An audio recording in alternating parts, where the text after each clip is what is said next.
What's up, everybody? Savage Exotics here. I'm with Aaron, and today we got something a little bit special for you guys. I really had no way to introduce it sooner because it's kind of hard with scheduling and stuff, but we have a lot going on. Yes, we do. It's really, honestly, to break it down for you, doing videos on the Elantra kind of isn't really going to cut it anymore. From the perspective of A, it's always broken, so it's kind of putting off the channel, and B, we have a lot more going on in life other than the Elantra. I really don't even know how to break it down or start. But you know what? Let's start with the stance. Let's start with the stance legacy before we go into anything too crazy. Well, that's, I think, the craziest one here, to be honest. Let's go out and do a walk around of the stance legacy, and then we'll get really in depth of you know what? Yeah, that's what we'll do. We're kind of go through like the personal vehicles that we got going on that aren't listed, and then the other ones we'll talk about after that. Let's do that. All right. So this vehicle was on my channel before, years ago, at the Grim Speed meet. You can check out the video if you want on my YouTube channel.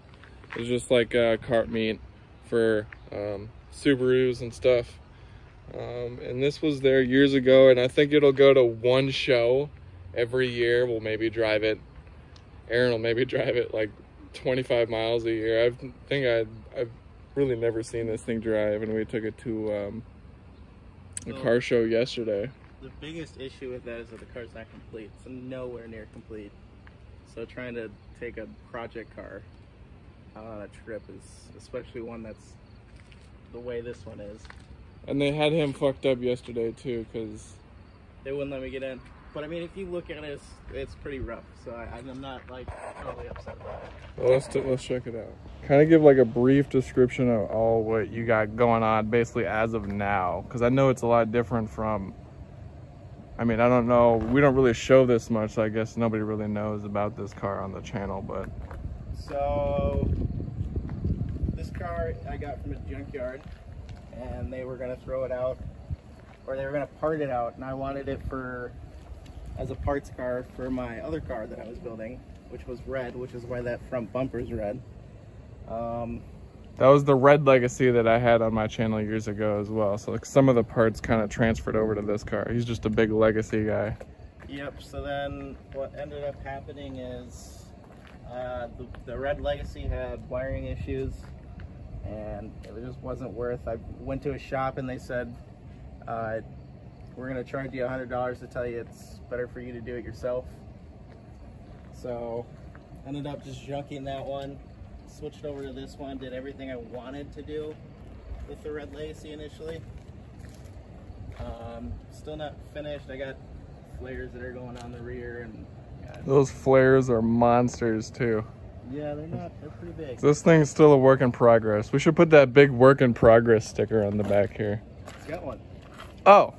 It's peeling, but it's got one, and it's in black. It should be in white, but whatever. But yeah. It's got the collector plates on it. Got collector plates. What you got going on in here? Pretty stock, pretty dirty because it's still project. It's got mats, steering wheel, and a shift knob. Those mats are cool. All right. Garage moon power. So yeah, this is the garage car. Yeah, always in the garage, not doing much. And then we got the twin turbo right hand legacy. This is like my second favorite car in the whole entire fleet. The first being the stance legacy. No. The first being the 22 BRZ. So this is right hand drive. He got it off Bring a Trailer. There was a video on it from years before he bought it that got like a million and a half views on YouTube. He got it from Pennsylvania. What else you got? What else you got to tell us? It's been having, the only issue it had was like with the ECU. So the ECU is kind of a little jank.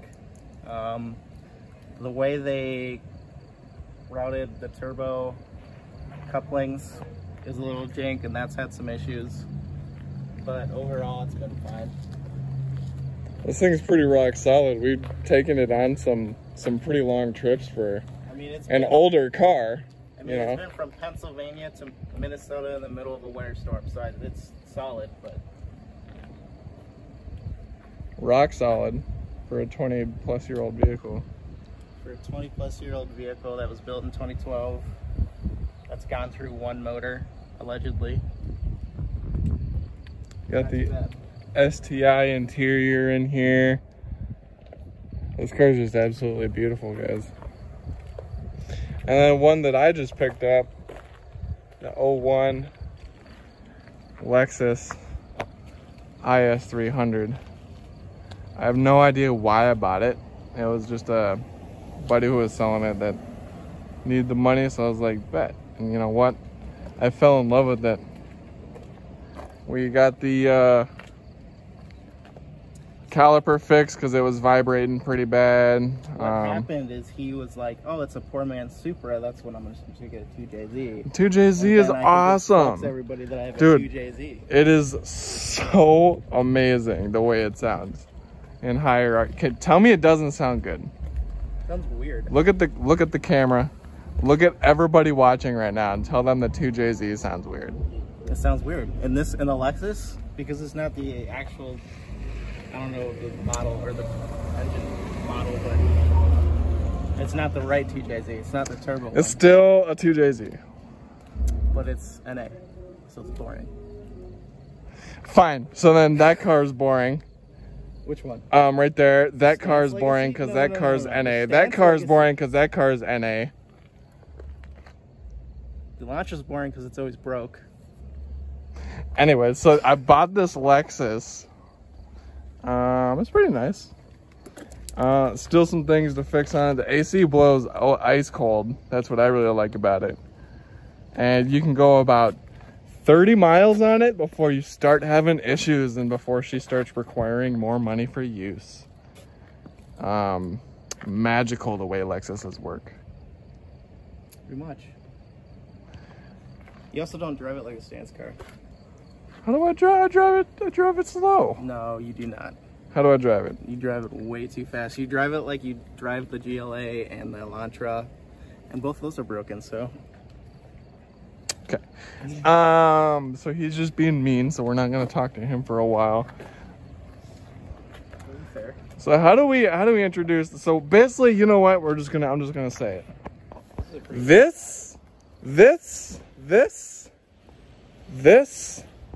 This, about 4 other cars, all part of our Turo rental fleet. I've been meaning to do a video on these trucks after I bought them. I bought this truck in like February. This is a 2015 F-150. I got it with like 20 or 30,000 miles. I don't quite remember. It's at like 60,000 miles now. It's getting up there. And the thing is it wasn't even planned to be part of the rental fleet. It really wasn't. See, I was doing like junk removal and stuff with it, and then I just booked it on Turo, and all of a sudden, you know, I had booking on booking on booking on booking. I filled out 2 months in a day. It was quite amazing. And then you think about like, okay, all I have to do is clean the truck out, take pictures, make sure there's no damages. It's very simple. Deliver it to the customer, of course, make sure they're, you know, happy and satisfied. But yeah, this is the 2015 F-150. I'll show you guys here. It's pretty clean. I keep all the cars very clean so that guests have the best experience that they can have. Like I said, I got this back in February. It's been a very reliable truck. I really haven't had to do anything to it besides just get the rear brakes done. Let's take a quick look inside of it. So it's very clean, pretty basic interior. I think the awesome part is that these mats are rubber, so all I have to do is spray them down with a little bit of water, wipe them down, and they're perfectly clean. Has the cool cup holders that come in and out. I mean, it's just a cool little truck, has Bluetooth. It's very fuel efficient. I mean, and I wouldn't say very fuel efficient, but it gets like 22 miles per gallon. And yeah, it's just very clean. It's a very simple truck. It's just an F-150 XL.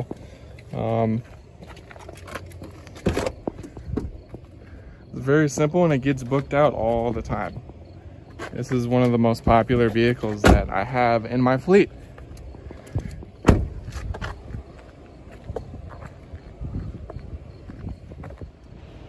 So this is a 2015 BRZ. You guys have seen this many times on the channel. It does the pops and bangs that annoy people to make mean comments. But we love it. This is going on Turo. It has its first trip tomorrow morning, I believe. So we have a lot of work to do to this actually before it goes out. We got to take the unequal length headers off and put the stock ones on, and just kind of prep it and get it ready for the trip. We also have to swap the tires around. Are we swapping to the stock ones on this? Yep. Yeah, so we're changing the tires around. We got a little bit of work to do today before this can go out for its trip tomorrow. And it is going to be a busy day. We do have to get all these vehicles ready for their trips. So yeah, this is hasn't had its first trip yet, so it's still a work in progress. It's going out tomorrow, and but it's interesting because this was always his favorite kind of personal vehicle, so it was kind of different when he said, hey, let's rent it out. What do you think? I think it is what it is. It is what it is what he says. Are you gonna buy a Ferrari next year? No. Great. I'll buy a Porsche 911 though. I'll gap you in the Elantra. That's fine. That's not what a Porsche really is meant for. Getting gapped by Elantras? It's meant for track use. So's the Elantra. So you'll still get wrecked either way. It's a Porsche. You think so? Yep. It's just like it's just the same reason why the BRZ would wreck you. Oh, okay. Whoa. Especially Let's. autocross. You're getting way out of hand on this video today, sir. All right. So this is the special edition Corolla. Literally, it's basically just the same. The only difference is that, get my thumb out of the way. The only difference is in the interior, really.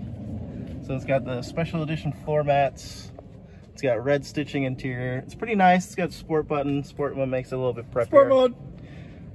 Like every car, it's got shift paddles. It's nothing crazy. It's booked out. This Corollas in general, because we actually have two Corollas. One is not here. Corollas just because it's an easy family car for everybody. They rent out almost immediately. But yeah, I think we got the car in and it was out by like an hour. Yeah. From when we listed it. Literally. We had to clean it and send it out. We had an hour. It was literally the fastest car that went out. I think minus the Mini Cooper, which is also not here. The Mini Cooper and the Jeep did the same thing too. Yeah, so That's the thing. You guys will list a car and it'll be ready to, if you do the settings right on it, you can get a booking instantly and you'll have a car out within an hour. Yeah, it's been pretty crazy watching all these cars get booked out the way they have been. So something to keep in mind, we have 1, 2, 3 vehicles, four. So you have the Mini Cooper, Corolla, the red truck, and the Elantra. They're all missing or out or whatever right now, so they're not here. So we have other vehicles that aren't here right now. But we're gonna show you all them. Like I said, we got lucky having all of these here kind of at the same time. This is a pretty rare moment in bookings. So let's move over to the 22 BRZ. All right, so we got the 2022 BRZ. I never really thought I was gonna be like into Subarus, but this is the car that made me kind of fall in love. I get to spend, honestly, this is his car. I spend more time with this car than he spends with this car. Well, that's just because it's getting rented out. Well, yeah, but at the same time, like when I can, you know, I'm gonna borrow it for a little bit. It's just an amazing car. It's so simple. It's it's very fuel efficient. Such a great handling car. And it's just beautiful with that WRC blue. My favorite color. This car was also the biggest impulse buy. Yeah, but you know. So. But is it getting paid for? Yeah. Yeah, it is. So in the first month, I think he's like tripled or quadrupled what you have to pay for the vehicle for payment and insurance wise in the first month. So that was a very, very good car to have. It's going to be interesting to see in the winter how it performs though. Definitely have to buy winter tires for it. Yep, snow tires, definitely. Because we will be renting this out in the winter. Yes, sir. Yes, sir. Which they're very capable of. Yeah, I mean, you usually run this car in the winter. Yeah. So doesn't work well with summers, but it does work on all seasons just fine. It's a very controllable car. It's not. And the traction, I mean, like traction control. I know everybody hates traction control, but traction control in these cars is. It's pretty smart. It's like intelligent. Yeah. And finally, the last car we got to show. This is Aaron's favorite. This is the one that he likes the most. No, I like this and that the most. So Aaron likes this the most. The BRZs are pretty cool. This is the 2022. My mom likes it. Yeah. This is the 2022 Jeep Compass. All right. I actually really like this thing. It's very comfortable. Sound system is amazing. Has Apple CarPlay just like this BRZ does. The interior is very modern, I would say, for a Jeep. It's very nice. Has the little Jeep. Little mini Jeep. Little mini Jeep there, and it's got a lizard here too. The panoramic sunroof, which is halfway open. Look at the lizard. Where's the lizard? There's a lizard right here. That's so weird. Yeah, Jeep has those on their cars, kind of like little Easter eggs. Huh. Alright guys, thanks for tuning in. I was happy to kind of finally introduce all the vehicles, or at least most of them, to the channel. And hopefully I can kind of do individual maybe vlogs or talks about each vehicle and the quirks about what I like and dislike about them, but kind of just judging interest too and seeing if people have any questions about what it's like renting on Turo or what it's like owning any of these vehicles. So it's kind of just, I want to see kind of what your guys' input is and thoughts. So leave me a comment down below. Don't forget to subscribe and throw a like up in that video. Look at this guy. Yeah. I can't zoom in. How do I hear? What do you got to say? What's your last comment? It has to be something historic.